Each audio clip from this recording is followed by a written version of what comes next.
A star as big as Ryan Reynolds has to turn down countless offers every year, and plenty of those rejections leave us wondering what could have been. From Horrible Bosses to Uncharted, these are just some of the projects that the wisecracking actor ended up passing on. Buffy the Vampire Slayer is one of the most iconic television programs of the late 90s and early 2000s. Running for 7 seasons and launching the careers of Sarah Michelle Gellar and Allison Hannigan. One actor who missed out on the opportunity to join in was Ryan Reynolds, but his lack of involvement wasn't a matter of any casting director deciding he wasn't right for the series. In fact, Reynolds got far enough in the process that he was offered a role in the show's pilot. In an interview with the Toronto Star, Reynolds revealed he turned down the offer for a pretty personal reason. As he put it, "I didn't want to play a guy in high school. I had just come out of high school and it was f***ing awful." Reynolds cited his experiences with bullying as a major factor for his refusal to star in the series. Reynolds didn't confirm which role he was allegedly offered by Buffy creator Joss Whedon, but knowing Reynolds, it was likely the character of Xander Harris, the show's comic relief. The part ended up going to Nicholas Brendon. 1994's The Mask is a hard comedy to follow up, but New Line Cinema tried to do it anyway over a decade after the original's release. Without Jim Carrey in the lead role, though, it was always going to be a tough sell. Son of the Mask instead starred Jamie Kennedy, who plays a young man whose child is born with the powers of the mask. Kennedy was a decent enough choice for the role considering his success in the original Scream trilogy, but he wasn't the only actor to try out for the part. As Kennedy alleged on his YouTube channel, the lead role of Tim was highly sought after, with Ryan Reynolds being just one of many who wanted the part. However, Reynolds had to abandon the project due to his commitments to Blade Trinity. Would Son of the Mask, an infamous critical flop, have been any more watchable if Ryan Reynolds was in the starring role? Probably not, considering that Blade Trinity didn't turn out to be that much better. I ate a lot of garlic, and I just farted. Silent but deadly. Ryan Reynolds has a long history of attempting to break into superhero films prior to his R-rated ventures as the Merc with the Mouth. Shortly after the colossal critical failure that was Blade Trinity, Reynolds was set to reunite with David Goyer while jumping from Marvel to DC. In the early 2000s, Goyer was developing a feature centered around The Flash, and Reynolds was the top choice to play Wally West. Reynolds was so close to the role that all he and Goyer needed was a green light from Warner Brothers. At the time, Reynolds told Movie Hole about the plans for the character. "I hesitate to say it's one of the best script stories I've heard for a long time. If it were to come to fruition, I'd be very excited." As anyone living in the future can attest to, Warner Brothers did not come through for Goyer and Reynolds. The cancellation of The Flash ended up being an ironic twist of fate for DC, as they instead pulled Reynolds into the bomb that was 2011's Green Lantern. Of course, The Flash was eventually released in 2023 starring Ezra Miller, and it also ended up an infamous critical and commercial failure. Horrible Bosses was a strong theatrical showcase of 3 of television's best comedy actors: Jason Sudeikis of Saturday Night Live, Jason Bateman of Arrested Development, and Charlie Day of It's Always Sunny in Philadelphia. However, the film's long pre-production, which began back in 2005 when Michael Markowitz's script was originally bought by New Line Cinema, meant that a handful of actors ended up attached to the film before dropping out due to other commitments. According to producer Brett Ratner, Ryan Reynolds was one of them, but it's unclear for which part and for how long he was attached. Judging by the final film, it would be easy to see him in Sudeikis' role as the smarmy womanizer of the group. Where were you during the murder? I was making love.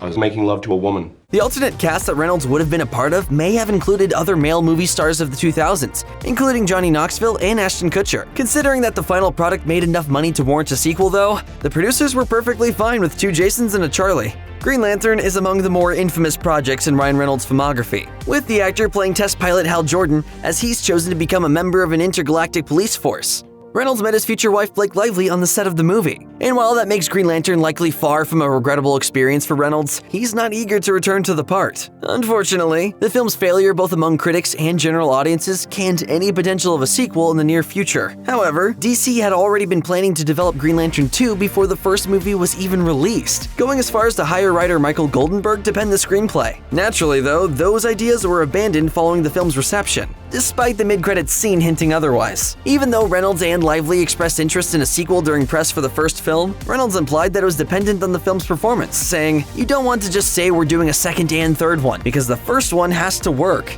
Considering that Reynolds has taken every possible opportunity to lampoon the movie in and out of character, his time in the Green Lantern Corps is likely far behind him. And please don't make the super suit green or animated. Ryan Reynolds has had an impressive career so far, but he hasn't exactly worked with many Oscar-winning auteurs. That could have changed in the early 2010s.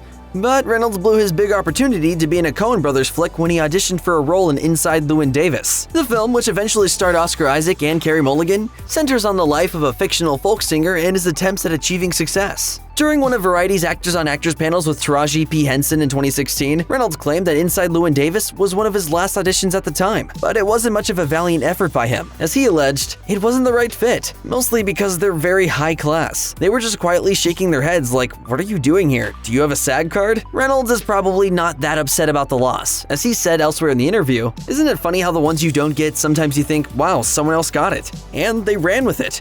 And it was perfect for them. As for the role that Reynolds auditioned for and could have potentially landed, there are plenty of possibilities, including the characters played by Justin Timberlake and Garrett Hedlund. Big Eyes was another miss for Ryan Reynolds, who was fully attached to the role of real-life con artist Walter Keane, alongside Reese Witherspoon as his on-screen wife Margaret. The film, which was set to be produced by Tim Burton, had been in development hell since 2007. Reynolds and Witherspoon weren't even the first actors attached to the project, as Kate Hudson and Thomas Hayden Church had been set to star before it was delayed. However, something unexpected happened during pre-production. Burton took over directing duties from Scott Alexander and Larry Karaszewski. As a result of Burton's creative overhaul, Reynolds and Witherspoon ended up leaving, and they were replaced by Christoph Waltz and Amy Adams. It's unclear why exactly Reynolds and Witherspoon stepped away from Big Eyes, but given that the film had a scheduled shooting date, their departure must have been abrupt. Reynolds and Witherspoon's frequent appearances in romantic comedies throughout the 2000s have mostly been hits, but they've still never had the chance to share the screen to this day. It may be surprising for movie fans to learn that the 2014 buddy cop movie Ride Along, starring Kevin Hart and Ice Cube, went through a grueling pre-production process before its eventual release. The film was initially greenlit back in 2005, with Dwayne "The Rock" Johnson and Ryan Reynolds set to star. Over the decade before its release, Fox put the project through a number of changes. By the time it was actually sent into production, Hart and Ice Cube had replaced Reynolds and Johnson in the starring roles. It turned out to be a fortunate choice, as the film ended up successful at the box office, despite poor reviews, and spawned a sequel in 2016. While Reynolds missed out on one opportunity to work with The Rock, the two have certainly made up for lost time. Johnson and Reynolds had plenty of banner in the Fast and Furious spin-off film Hobbs and Shaw, as well as the Netflix action comedy Red Notice. You know what I think is funny, Booth?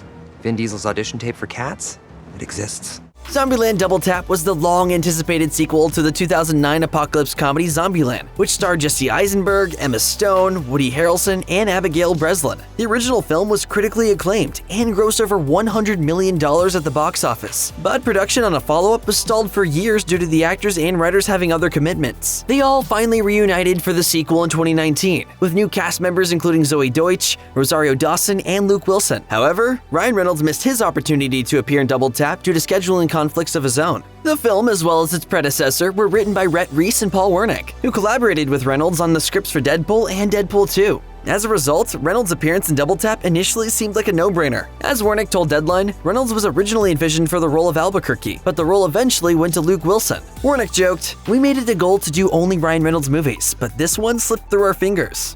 Video game films can be difficult to pull off well. So, in an effort to break the cycle of lousy adaptations, the Uncharted movie was pushed back over a decade as various changes were made. The franchise started on the PlayStation 3 in 2007, and the film adaptation process began not long after in 2008. But the movie soon entered a long period of development hell, in which many filmmakers and actors joined and then abandoned the project. Among them were directors David O. Russell and Neil Berger, with actors like Nathan Fillion and Mark Wahlberg in the running to play the lead role of Nathan Drake. At one point, the film's hired director was Reynolds' collaborator Sean Levy, so naturally, his friend had to be the one playing the daring explorer. Joe Carnahan, who wrote Levy's version of Uncharted, confirmed that Reynolds was extremely close to committing, but claimed that his involvement in the Deadpool movies soured that possibility. The role of a young Nathan Drake ended up going to Tom Holland, with Mark Wahlberg playing his mentor Victor Sully Sullivan. Levy eventually left the project as well, instead turning his focus toward Free Guy, which naturally starred Ryan Reynolds. Things turned out well for both the actor and the director, as Free Guy garnered positive reviews and box office success, while Uncharted disappointed fans of the series. So what are you gonna do?